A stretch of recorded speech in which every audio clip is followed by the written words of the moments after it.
Good afternoon, everyone. Welcome back to the channel. KG is back. We are back a day after the match result against Burnley, 2-0 loss, and it's the cool down. And it's right that we did it the day after. I think that's always the right way to do it, especially with post-match comments, especially after a bad result. And I'm glad we've done it this way because there's a lot to dissect with the post-match comments from Daniel Farke. But there's also other things that we need to discuss. I've left the thing very open-ended, and that's by design. Everything I do is by design, okay? Changes are needed. They're needed. But what kind of changes would you implement if you could? Now, the poll, I've got one option that you could choose. It's either tactics and personnel, player personnel in the starting lineup, the manager, the recruitment team. There's an argument, all three, but if you could only change one, what would you do? And also let me know in the comments if you're watching the replay. But listen, people, like the video before you come in, or as you're watching the replay. It helps out the channel immensely. Subscribe to the channel if you want to, or great, but drop your thoughts and comments in the comment section also. Hope everyone is good. Yeah, JC saying 352. Yeah, we spoke about that in the preview, but Mike saying here, Farke made my blood boil with his post-match comments about how good we were good in every stat except. Yeah, I know. Another one, Paul saying 352. Thing is, people, when do you even see that happening? If it isn't going to happen in the championship, this is the way I see it. If we are not going to see two up front in the championship where we are the superior team in the division, and it's not even close, by the way, if we're not going to see it against Burnley, our fellow relegation rivals, what makes you think we're going to see it any other time? Just out of nowhere, like an RKO. We're not going to see it, people. So I understand it, and I would have done it too. I've even mentioned a 4-4-2 with the squad that we have could probably be beneficial. But it ain't happening, is it? It's not happening. Let's be real. Shane in the house here. And this is another thing people say. No. Let me just say this before I go. Someone said here you should put all three as the option. No, choose one. Elmex saying, sorry, I'm not playing ball, all three options. Shane here, this is something that people say about Bogle. Push him to right wing if James not available. He'd do a better job offensively than Aaronson, if you ask me. Justin to right back, Bjorn for strat. Never mind the last bit. The Bogle to right wing. No, that's not the answer. Bogle is doing his best work from right back. There's a reason why he does his best work from right back. This is like the old argument where people try and change wingers into strikers and then wonder, wait a minute, he was scoring goals off the wing. Why doesn't it work for him up front? It's because they're seeing a different part of the pitch. They're running into different parts of the pitch. They're making their movements from different parts of the pitch. And Rashford is probably the best example to use. Did well off the left wing for Man United. They tried to make him into a striker and it wasn't working. And there's a reason why, because he's not a striker. So even though somebody excels in something, just because you move them further forward, it doesn't mean that they're going to do even better. It doesn't. So for me, Bogle stays where he is. The fact that that suggestion keeps coming up again is an indictment on recruitment. It shouldn't come to that. Bogle is the right back. That's where he does his best work. It would be like moving Trent from right back to right wing. It won't work because Trent, he sees the pitch different. He's got the picture clear of where he is from his position. That's where he does his best work. But I understand why people say it, but it doesn't mean it's going to work out, people. J-Dog here. We can't see Harrison and Aaronson playing together again. Two similar workhorses, not enough creativity. I'd never want to see him again. But, you know, this is the squad that we have right now. David here, Farke is restricting the side as he doesn't change his squad for the available players. Farke is just not good enough. Yeah, there's something else that someone said further up. Let me just try and go back if I can find it. Michael here saying, KG, I'm not a Farke fan, but this is 100% on 49ers. Look what they've done to Rangers in the easiest league in the world. We'll get into it, man. Let's just get into it now. Let's just start because we're talking about the 2-0 loss and obviously very disappointing. And you're right, the board are to blame for the summer. And I've never changed that opinion. Even if Daniel Farke says, no, I want this, I want to keep these players, i.e. Harrison and Aaronson, the board should have been strong enough to say, no, Daniel, we're going to improve in this area. And listen, if you can't work with these better players, then we'll get somebody that will. That's how the board should have done it. They should have known from the last time we was up, the step up is huge, and we haven't done anywhere near enough in order to really be competitive. Everything that we do in this league is going to be a scrap. Everything. Every point we get is going to be blood, sweat, and tears in order to secure. That's why I said when we won our 2 games, after each game, enjoy the victories, people, because they're not going to be often this season. And I think people are still processing that. Maybe this Burnley defeat will bring it home a little more to people, just how much this team has to fight tooth and nail for everything that they have. But I said it after the victories because people are like, oh, but KG, this win doesn't mean much. But you've got to enjoy the victories when you get them, people. That's why I won't discount the performance against Everton. Yeah, Everton were poor, but we were good on that day. The midfield 3 were buzzing. All 3 of them, Stack, Tanaka, Ampadu, they were immense in that first game. Wolves away, great comeback. You've got to enjoy the wins when you get them, honestly. And speaking of that, something else that just isn't sustainable, like having a solid defensive foundation in the Premier League, especially when you're not making changes. Again, something we'll touch on. Baron Cross put this out, and this was obvious as well. That's the 5th game in a row Leeds have conceded first. Their ability to fight back and stay competitive was there in the last 3 games, but today was limp, and that's a trend they need to correct. We can't keep on going behind in Premier League matches. We can't. We need the head start. We can't give the head start. And that's the annoyance as well. We're having to keep on fighting back. And yes, it's been good to see that we've been capable of doing it, but that is not sustainable in the Premier League. It just isn't. David saying here, 100% KG, the board should have been stronger with Farke or just sacked him. Yeah, they should have sacked him, but they listened to the fans instead. And sorry, but this fan base is just too passionate about average stuff. They should never have listened to him. They should have gone with a new coach. It would have opened up a whole new range of possibilities. Some of the players you would have gone for in the summer would have come. That's just how it is. With a better reputation coach, you get better players, and it is as simple as that. Yeah, Chris, we've scored first in 1 game this season. Yeah. Vanilla Coffee in the house. What's going on, man? I was hoping for a 0-0 because with that team of Farke's tactics, that's the best I could see. Well, look. Let's get into some of Farke's comments because there was some doozies, man. There's some doozies in this one. Sam, love KG calling out that Kaiser Chief idiot. You know what? It's not me calling anyone out as such. It's just that me and Popey follow each other on social media. Otherwise, I probably wouldn't have seen it. The thing for me is when you make statements like that, especially on big platforms like the BBC have, you can condition people because people are simple. You know, especially football fans, they're simple people. And when you hear that, people will go, you know what, he's probably right. Nanto should be the one injured and we play with other people. It's just dangerous to have. And I've always said this, and this is nothing against Popey or even Phil Hay previously, because I love Phil. I've had great conversations with Phil Hay. But these reporters are not, some of them are not Leeds fans. So when they're talking, they're doing stuff in lieu of their social medias, their reports, the clicks and everything else like that. They don't go beyond that. And when Popey's talking, Popey's an Everton fan. So his first, primary thought is Everton, not Leeds United.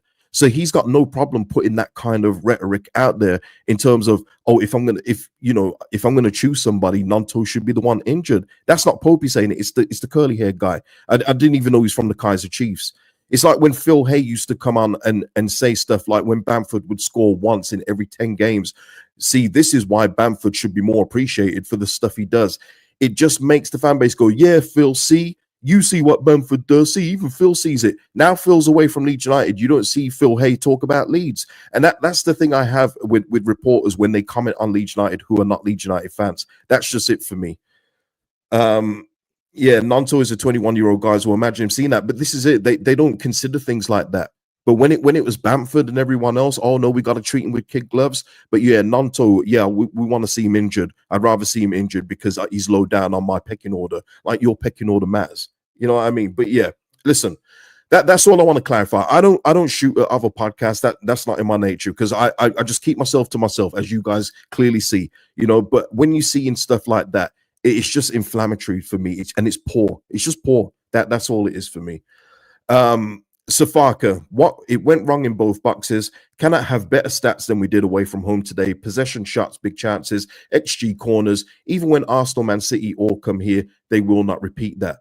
Well, as The great Jose Mourinho once said, we can take our 69% possession and Scott Parker will take the 3 points. Simple as that. You can have all of this in your favor. It means nothing if you don't get the result. It means absolutely nothing. No one's coming back in a year's time saying, hey, remember when we had 19 shots against Burnley? Oof, what a win. No one's saying that. If anything, it just shows you how poor our conversion rate, the fact that we had 19 shots and only 4 of them were on target, and some of them were terrible. And we're going to get into that in a moment as well.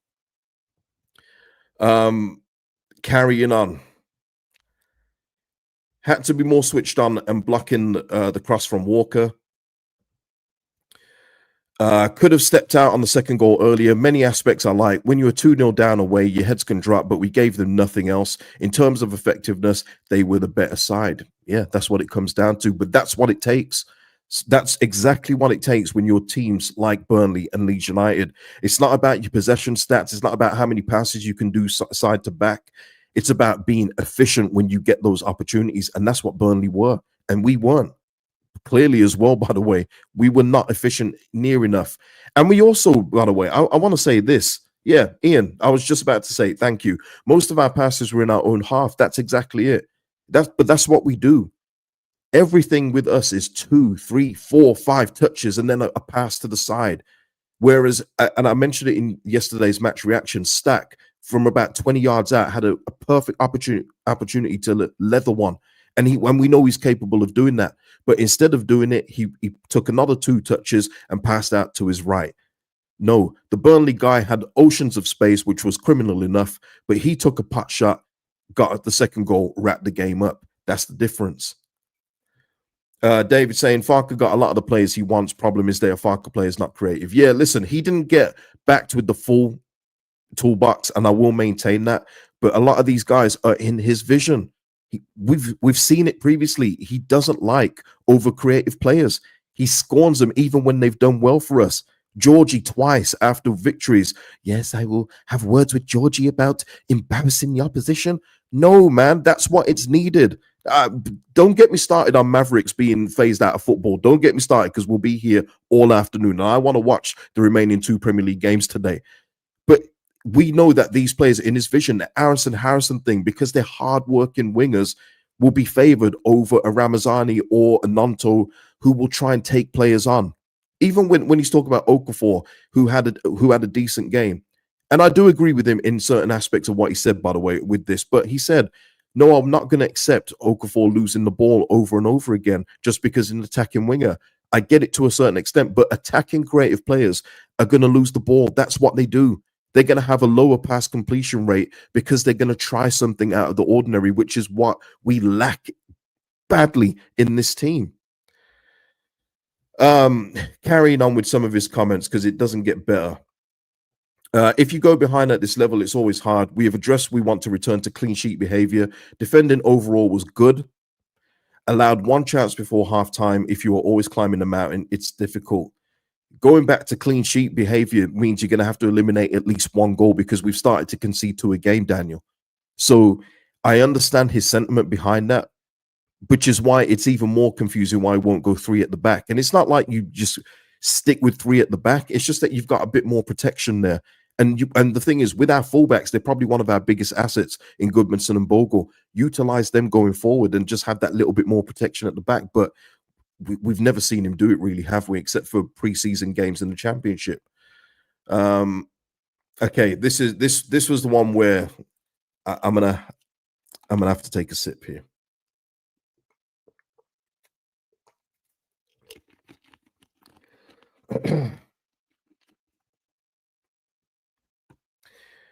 There was not a clear connection from Brendan, and this is on the Aaronson charts, people. Top save. And I watched him say this, by the way, just for full context. But I would have preferred a different finish. I cannot blame him. Of course not. It's not like he did not want to score. Maybe overexcited and keen to score the goal. Team needed to be calmer with their chances today, guys. Oh, my Lord. Overexcited, like we've given a 6-year-old on the pitch a chance to put on a lead shirt and score at halftime. Do you hear what we're hearing here. Can you understand what is being said here?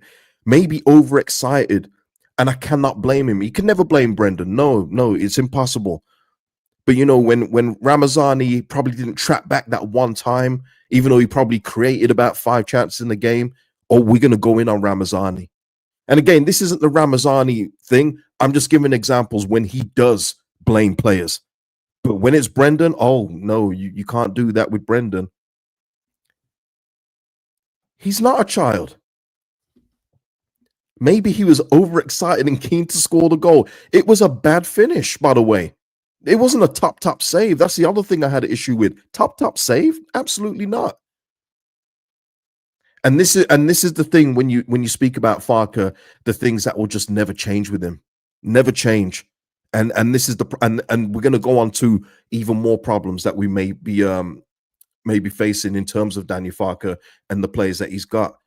Was there anything else? Yeah, we spoke about offense in the summer, attackers. We have the situation we have. Players are out and bench on the James as an emergency case. Tricky in this moment. Players we had could have been more effective. Not confidence problem. Just one team playing today. Football can be like this. But the thing is as well with this, and this is where I go to this being on Farke for the result. The board 100% are at fault for what we have right now. There's no doubt about it. But a game against Burnley, people, you can make changes. And if you're not going to make changes for a game against Burnley, we know what the script's going to be. Guys, I said it in the pre-match preview, in the match preview. I know what he's going to do. And if I know what he's going to do, Scott Parker knew what he's going to do, which is why Scott Parker reverted his system, changed his tactics to suit the game that he had ahead, and he played it. And Scott Parker, by the way, I'm listening to him talk. He said that it didn't take tactics at the end. It just took nous and player and the player nous, and it didn't take coaching. It just took the player nous to get the result. Scott Parker said, I didn't even need tactics in this team, basically, against Leeds United. I didn't need it. Can you guys not hear how damning all of this is? Jack saying here, Burnley still has worse players than us. I think it's very even. When we did the match preview and we did the lineups, there's not much in it, Jack. Maybe a quality wise when everyone's fit, which is not going to happen with the players that we have. It's a toss up. It's closer than it should be though, Jack, and that's damning within itself. But whether Burnley has worse players than us as well, Jack, and everyone else like him, they beat us 2-0. So it doesn't matter, does it? They beat us 2-0, like they beat Sunderland 2-0. Burnley got 6 of their points from beating their fellow promoted teams. Right. Yeah, Scott Parker, just get his quotes here. So showed our quality when we needed to, fine margins of what we do, reliant on bits of brilliance. First goal was that with Walker's cross, execution of the header. Second goal epitomizes that too. At the end, when you need to have some nous, there is no coach. You're relying on men and going off script. I saw a team that was every bit of that. Hey, Scott Parker, he sounds like me, Real men. That's what he's talking about. He's talking about just knowing what you need to do. But yeah, Max, I'm with Max on this 100%. Our front line yesterday was the worst in the league, hands down. It was terrible. And when we got the news, because I got the news live on the preview that Okafor was going to be out, my God, did it change the look of the front three. Then we literally had to go Harrison, DCL, and Aaronson. That front three stinks in the Premier League. It's terrible. It's absolutely woeful. And that's what we've been left with in the Premier League. It's actually insane where we are. So there's more worrying stuff, and Graham Smith just summed it up here because Farke did say this as well, and we know what he's like, and this is where the stubbornness comes in. Leeds United boss Daniel Farke won't make changes for the sake of it after disappointing result at Burnley, and we know what he's like, Daniel Farke, and we'll probably get a 50-minute pre-match press conference before the West Ham game. He's going to defend every decision he's going to make for about 15 minutes each with a load of waffle and syrup on it. And we're probably going to see pretty much the same team again. But this is where we have to go, no, you need to change stuff, Daniel. If the manager's not going to change, and I'm talking about sacking, The manager needs to adjust, and he hasn't adjusted. And the Burnley game was a clear indication of that. We've got Jakob Biol, and again, everything I do is intentional. The thumbnail is saying things need to change, which I've left open. But below it is Jakob Biol on the bench. And there was a few times where the camera caught our bench, obviously, looking at Daniel Farke. And you got Jakob Biol looking absolutely like, I can't play here. I can't get in this team. I was, in numerous stats, for the stats people out there, he was one of the top performing defenders of last season. And he can't get in this team ahead of international cap-less Pascal Struijk. He can't come in and make a difference or try and make a difference. And this is the problem we run into with players at this football club or not wanting to come here. Someone in my comments, I think yesterday or this morning, mentioned about some of the players that have left because of lack of game time. There's one that people always forget, and that's Connor Roberts. Now, Connor Roberts had his injury problems, but when he was fit, when Archie Gray, and again, people forget this, Archie Gray was struggling for a bit, whether it was fatigue, whether he needed to come out for a bit just because it was his first full year in senior football. And we had literally, you already got Jed Spence sent back for whatever reasons. You've got Connor Roberts in to replace him. He still didn't utilize Connor Roberts because he preferred just to use Archie at that right back spot. That's another one. That's a one less than the Creswell ones and everyone else, Ramazani, because Connor Roberts often gets forgot. But Jakob Biol, what we have as well with Jakob Biol, and I'm going to use Tanaka as well, are two assets at the football club who have got probably the most value, and we're depreciating the value week by week. Literally, when Tanaka came in this season, he was one of the Premier League players wants to watch. Tanaka, Premier League, rival players talking about him, fans starting to notice him, and now Tanaka can't get in this three midfield when Stack is stinking up the joint.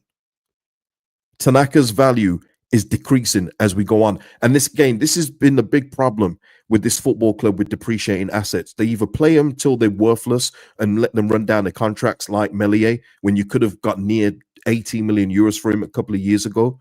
Should have taken that money, by the way. But we got Tanaka and Biol. And Biol is almost looking like, if he's not going to get football, this could be a situation where Jakob Biol leaves the club on loan in January. Could. If he's not going to get games against Burnley when Struijker's already been indifferent, and now you add another indifferent game to his record, then why would he stay here in a World Cup year as well, by the way? Jakob Biol literally was one of the main players for Udinese last season and internationally, one of the best in terms of clearances, and he can't get in this team because of this manager's stubbornness in order to just change personnel or let down some of his favorites.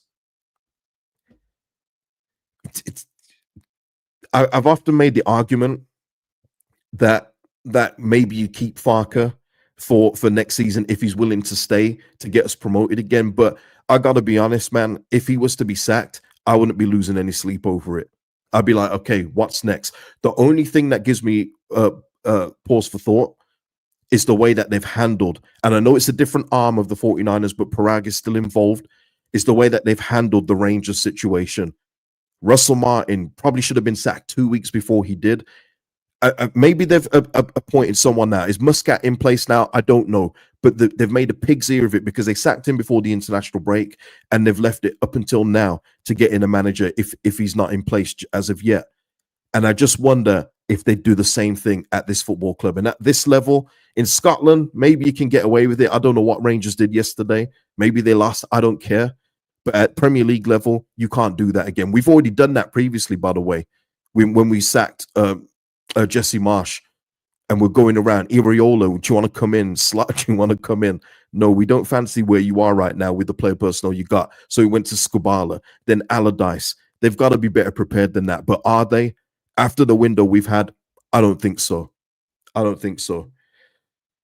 So, yeah, Ian, yeah, the 49ers turned down 26 from Harrison. They haven't got a clue. Yeah. Darren saying here they should be talking to potential replacements already. Well, let me give my opinion, and I want to hear from you now, if you would sack Farke. Just on the basis that you may see something different, i.e., two up front. Give DCL some help up there because DCL, he's crap. Okay, he's crap. He is. Would we see two up front? Would we see a different change of lineup if someone's not performing? Maybe you want it for that. But what I will say is I don't think that they're going to sack him. So I'm trying to hope and with everything that Farke does adapt and change, like I have done for like the last 2 years. The only difference is now he hasn't got all of the stats backing him up when we've eventually won the game. At the moment, and Baron Cross put this out as well in an article this morning, we're on a point per game. Well, that's for now. Just like we was keeping clean sheets earlier in the season. That's for now, but eventually normality is going to set in. And that's what's happened. We've got 8 points out of 8 games. Are we going to continue with that? Probably not. Probably not. Chris with the super chat. Thank you, Chris. Done the club's job again. New coach, Eda Sarabia. Okay. Nathan saying here, 100% getting Farke out now. Reaper saying here, the list is getting long of mismanaged players. Spence, Ramazani, Creswell, Biol, Tanaka. And that's the disappointing thing as well. Just going back to Biol and Tanaka, I don't know if they're the answers because they could come in and we could get the same results. But the one thing I said for Farke is that if he's going to play the best team available to him and still not get results, then it's just a quality issue in the squad. And I understand it. But at this moment in time, he isn't playing the best players available, even with all the injuries we've got. He's leaving out Biol. He's leaving out Tanaka, who is easily our best central midfielder in terms of everything that he can do on the pitch. He isn't just a one-dimensional midfielder. And it's a damning thing. Even our player of the month, Sean Longstaff, has now had 2 performances in a row where you go, he had a brilliant performance against Bournemouth, easily man of the match. The 2 performances since then have been indifferent. They've been what you would expect from Sean Longstaff.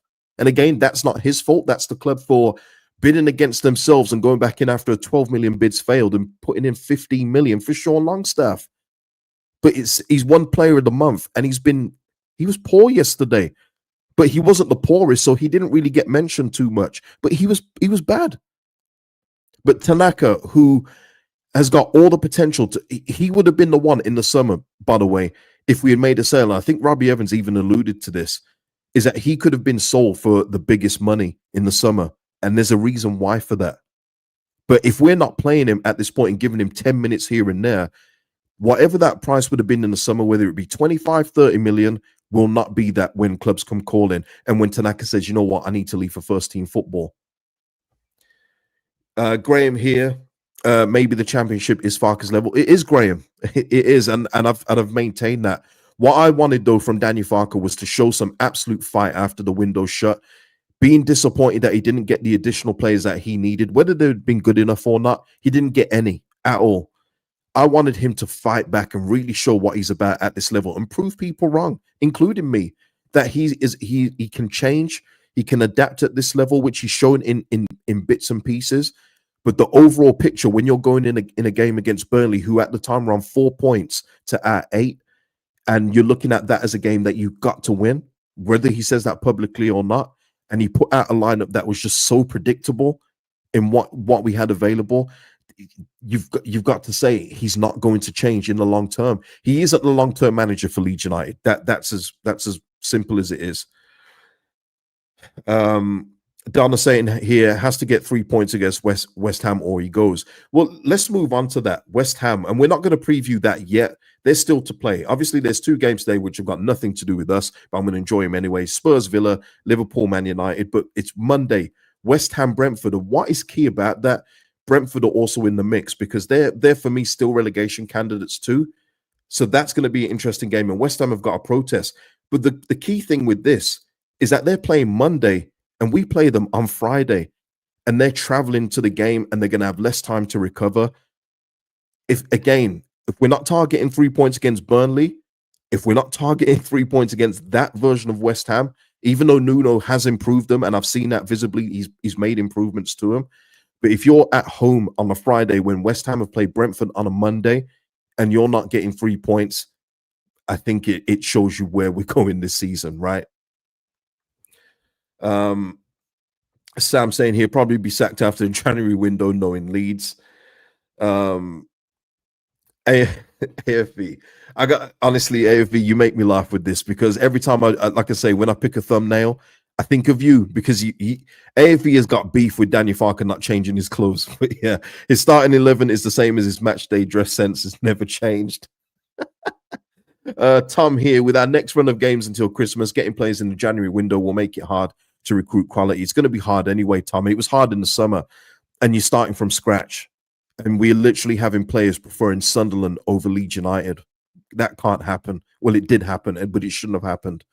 And January will be nigh impossible to get anyone of quality. But by the way, I've said it before, but I'm nervous about the January window with what they were after in the final days of the window. If we're going back in for a Harry Wilson, that'll be fine for if he's ready to, go for a championship year, because if that's the quality, we're not getting out of any relegation scrap with that. It's not happening. James Hill, that defender from Bournemouth, who is just, he's a good championship defender. I saw him at Blackburn. He was fine at that level. He's not a Premier League defender. The recruitment team, it's in the poll, but I'd get rid of that recruitment team as soon as that window shut. In fact, I would have done it midway through the bloody transfer window. I mean, even that thing of celebrating the fact that they almost, I've got to pause for this. The fact that they almost signed Igor Paschal, almost, they give themselves a pat on the back for almost signing a player. What are we running here at this great football club? You'd never believe this is Leeds United. Honestly, I'd never believe it. I feel like I'm dreaming. Honestly, I don't feel like these streams I'm doing are real. I feel like I'm dreaming in what I'm talking about for this football club. I really do. Sam saying here, as soon as they signed Bernal, they should have gone. Yeah. Oh, another thing that keeps on coming up is the wasting money on Biol, on Perry at this point in time. Bernal. It's not wasting money, people. It's just that the players aren't being utilized. And for a while, there was a reason not to utilize them because the defense was doing all right. You don't change a good formula, but it hasn't been working over the past few games, and that's been evident. The thing is, it's not to take away from what you've already bought for the squad value or the squad makeup. It's just that they didn't do enough in the other areas. So you don't take away from one to then give to another. And then when you need something from that area, you go, well, wait a minute, we don't have a backup centre back. It's not wasting money. It's just that the recruitment was poor over the summer. It wasn't good. It wasn't okay. It was poor. It was crap. We got 4 goalkeepers, 1 left back. It was crap. All right. Simple as that. Oh, man. Alan here saying, unfortunately, history repeats itself. Farke just not willing to change. Exactly. Yeah. It's that definition of insanity thing, isn't it? And expecting different results. And that's where he is. The thing is, in the championship, and I say it again, he had all the stats, all the numbers were backing him up. So when I come on here and say, man, even in this victory, man, there's things that he needs to tweak, he needs to change. Why couldn't we have started with Joseph and Peru today? Give us something different. Why couldn't we do this? Why did it take until the 75th minute? But when you're banging on the door against your Bristol Cities, your Plymouths, it's gonna work. In the Premier League, when you're throwing on the kitchen sink, it's not gonna work. And these are the red flags that I threw up last season, even in a 100-point season, which, if you want to be real, should have been more. But his insistence on keeping Meslier in goal was a hindrance to that until he was forced to make the change. But yeah, when you throw these things up in victory, it's easy for people to gloss over. But now you see it in the cold light of day, in a loss against Burnley, it makes it look different in the light. The numbers don't back it up. The only number now, like Behrens pointed out, is that we're a point per game at this point in time. But a defeat against West Ham changes that, doesn't it? Jack saying here, yesterday we tried to squeeze the pitch, but had nobody on the pitch who can operate in tight spaces. It seems so pointless. Jack, yeah, you're right. And but also that's in his image as well. Guys, how many take-ons did you see yesterday? Genuine question. How many times did you see Jack Harrison trying to take someone on? You can say Brendan tried to take people on, but he fell over the ball about 3 times when he took people on. So I don't know if you want to count that, but we don't try that. What I do think yesterday, what Danny Farke was hoping for, and it goes again with Stack starting again. I think he was hoping for an ugly set piece victory and trying to come out with that, with the options that we got available, with Okafor being out. I think he was hoping for just a meat and potatoes kind of victory, what Burnley got, but we didn't do it. It didn't happen, obviously. I think he was hoping for a set piece special, come away with 3 points and move on to the next game. And it just didn't work out like that.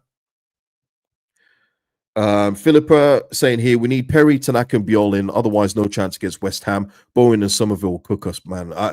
I'm not even laughing. I'm not even looking forward to talking about that. But yeah, we'll speak about that next week. But these are changes that should have happened, and even the Perry thing in terms of not being able to train with the squad of the defenders and midfielders that we've got. Guys, you've got to put in your best goalkeeper. Darlow was literally the starting point of the first goal being conceded with his poor distribution. And it's not the first time, but the thing is with Darlow, because it's not Meslier, people aren't talking about it. The goal, one of the goals he conceded before the international break, where it went straight by him. If that's Meslier, he's getting crucified on here. But Darlow has got a bit of credit in the bank because he's done okay. But that's all he is. There's a reason why he was fourth choice at Newcastle. And the reason why at 35 years old, he shouldn't be here. I said in the summer, you overhaul the goalkeeper position. Okay, we didn't do it. Okay, fine. But he should not be the number one for us in the Premier League, which is why it was a short-term fix when Perry went out injured. Now Perry is back fit. He needs to be back in. Like I said yesterday in yesterday's match reaction, every little addition of quality that we can have in this squad, we need to utilize. And you know what? We're not doing that. Prosa now, what's going on, Prosa? I think set pieces was all we had. I think that's what Daniel Farke thought as well. I think that's what he thought as well. Noel here saying about Farke, yes, get him gone. Then I would have got him in the first place. Yes, get him gone. Then I would have got him in the first place. I would have got rid after failing to get us up first season. Okay, yeah, Noel, I get what you're saying. Yeah. Yeah, we did that. I said that as well, because if you can't get a team up with Archie Gray, Somerville, Jorginho, and Peru and everyone else like that, it is damning. He did it in the second year, but when there's a reason why the 49ers put out that report, because they wanted to change him. I think they knew what was going to happen if he stayed. And it's not just about points. I'm talking about recruitment as well. It's just like with the Bournemouth board when they came in. Gary O'Neill did okay, but what a lot of people forget with Gary O'Neill is that in that season, Bournemouth lost their last 4 Premier League games. But they also knew that they're going to need a different coach to attract a different kind of player to Bournemouth, because let's be real, who wants to go to Bournemouth? Is Evan Nilsson looking at Bournemouth going, oh, I'd love to go to Bournemouth? No, he's not. But because Iriola's there, he's going to give it a go. Granit Xhaka, Sunderland, Reggie Lebris, is he going to go there leaving Bayer Leverkusen, where he's won the league title? No, but he's going to go there because of the coach. And they knew they were going to have this roadblock if they kept Daniel Farke, because his reputation at the top level is not stellar. It isn't. And at the moment, he's not doing himself any favors with that. So he's on about he's not going to change for the sake of change. For the sake of it, well, then the writing will be on the wall for this football club sooner rather than later. Simple as that. Kian here saying it's fine if Leeds win by set pieces, but the problem is Leeds' defense has been leaky for the last few games. Yeah, Kian, I'm all for it. I've said it already. I knew this season was going to be a grind. But when you start to concede goals the way that we're doing, we're making it too hard for ourselves. Like I said at the top of the show, we've conceded first in the last 5 games. That's unsustainable. You can't do that at this level. Can't do that. So yeah, let's see what the poll's saying, because it was a tough one for you guys. But yeah, the one change you would make at Leeds United, and there's an argument it's all 3, but I didn't give you that option because I knew that would be the most popular one. Tactics, lineup decisions, 33%. The manager, 40%. The recruitment team, 27%. So there you go. A lot of you are starting to get a little more disillusioned with Daniel Farke. I know there's a few of you that wanted him out in the first place. I was always on the side of Daniel. Prove everyone wrong that you've got it at this level. Prove that you can change. But at the end of the day, the tactical changes he's making is a 4-2-3-1 and a 4-4-3-3 at times. It's the same formation. If he was to do something like give us the attacking wing backs like Goodmanson and Bogle, 2 up front, because I've said all this, people, but there's another game gone with Dominic Calvert-Lewin with no goals. He's got 1 goal this season. 1 goal. And apart from, it's so basic.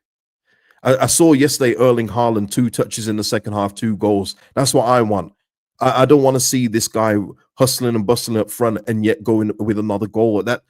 that does nothing for me as a striker. When number nines are back in, I can't wait until the time comes where managers go back to the formula of strikers being strikers again, instead of facilitators and hold up guys. I'm sick of it, man. You used to have that back in the day, and the perfect example is Quinn and Phillips for Sunderland. Quinn and Phillips, little and large. Quinn would get his fair share of goals, but Phillips was the guy. That's what we need to do at this football club with the players we got. Dominic Calvert-Lewin, you be the Phillips. Peru, you be the Phillips. Sort of. You know, I don't know if he's going to ever get 30 goals, but we need something different like that. Dominic Calvert-Lewin, 1 goal in 6. Let me tell you again, and again, because it's not Joel Peru. If this was Joel Peru with this kind of stat line, with all the minutes that Calvert-Lewin's played, Peru would be getting crucified. But it doesn't get spoken about because it's DCL. Mike saying here, is DCL getting the crosses though? That's a great question, Mike. In yesterday's game, maybe not, but he did have a couple of opportunities. But I go back to the prior games, Mike, when he's had opportunities to score and a couple of chances being very similar to each other, and he just did the same thing. And this is where, again, I go with Daniel Farke's comments about Dominic Calvert-Lewin, saying, yeah, he doesn't need to stress over that. He doesn't need to concern himself with that. Yes, he does. Because if he's not looking to improve, then you're going to keep on getting the same result with Dominic Calvert-Lewin, which is no goals. So yes, he absolutely needs to obsess over his finishing. Do something different. If you're in that position again where you're one-on-one with the goalkeeper, instead of doing the same finish twice, maybe change it in next time. Maybe you give the keeper something else to think about. But no, don't obsess over about it. No, of course not. But Mike, with that kind of question, he's not always going to get the service, but where we are in the table, you're going to have to make do with the chances you get. And he has had ample opportunities, by the way, to open the scoring for us so we don't have to be behind 5 games in a row. He's had a chance to open the scoring in a minute against Bournemouth.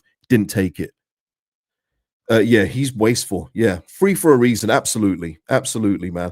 But again, that goes on the board for, what is it? 16 million in Okafor, the rest being frees. Metcha. I'll always say it. I've got no problem saying it. There's no agenda here. Metro would literally be playing in Greece or Turkey right now if Leeds didn't sign him. And no one would be going, man, you know what, man? How didn't we get that Lucas Metcha from Trabzonspor? No one would be saying that. No one would care. But we give him an opportunity to play in the Premier League where he's a fish out of water. Yeah, and this is a fair point as well. The 2 wingers couldn't cross the road without help, never mind the ball. Great point. But yeah, that's it. I think that is it. We've gone through all the points. If I've missed anything, like I say, and even if I haven't missed anything, put your comments in the comment section of this video. Give me your thoughts on that. Your thoughts on the Burnley thing, things Farke has said, everything else in between, whatever you like, man, however you're feeling. Because I often say, once a window closes, you shouldn't really speak about it, but I can't help it myself because the window is a big factor in the reason why we're going to be in the position we'll be in. But yeah, guys, that is it for the video. Enjoy the rest of your Sunday, people. Like the video before you go, helps out the channel immensely. I'll see you in the next one. Peace out.